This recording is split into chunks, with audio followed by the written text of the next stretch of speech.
आज या ठिकाणी धाराशिव शहराच्या वतीनं, महाविकास आघाडीच्या वतीनं, अन्य नागरिकांच्या वतीनं या ठिकाणी कचरा डेपो आणि जी काही विकास कामांच्या माध्यमातून आज जी 140 कोटीची कामं या ठिकाणी थांबलेली आहेत, त्यासाठी हे आंदोलन केलेलं आहे।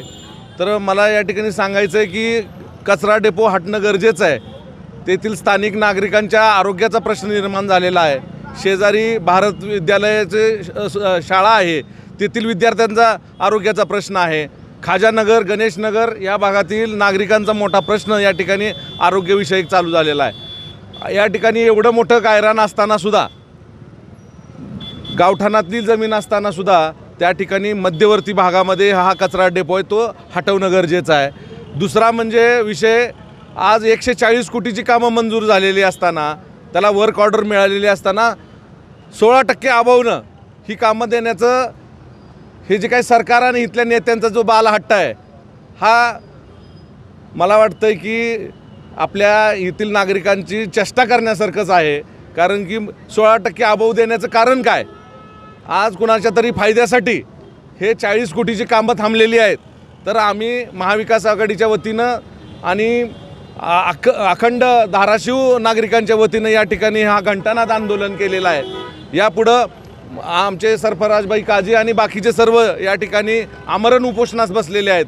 मला वाटतं की या ठिकाणी 1 मेच्या पार्श्वभूमीवर या ठिकाणी झेंडावंदनला ज्यावेळेस पालकमंत्री येतील, त्या ठिकाणी आम्ही घेराव घालण्याचा प्रयत्न आणि घेराव घालणार आहेत, असं आम्ही या ठिकाणी ह्या महाविकास आघाडीच्या वतीनं सांगतोय।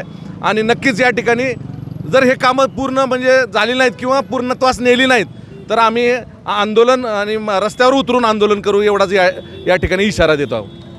काय आंदोलन आहे? कचरा डेपो झालंच पाहिजे। कचरा डेपोमुळं तिथं खाजनगर कमीत कमी 20,000ची वस्ती आहे, गणेशनगरमध्ये 5, टोटल एरिया आमचा तिथं कमीत कमी 5 नगरसेवक निवडून येतं।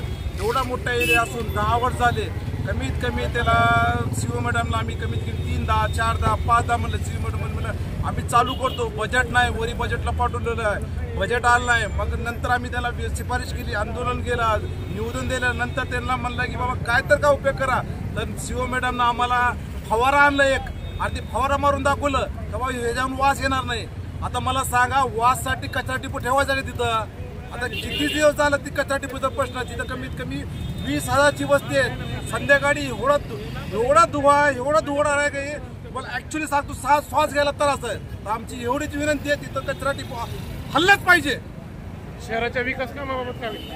शहराचा विकास कामे आता आमचे सिनियर लीडरशिप भैयानं बोललेलं आहे।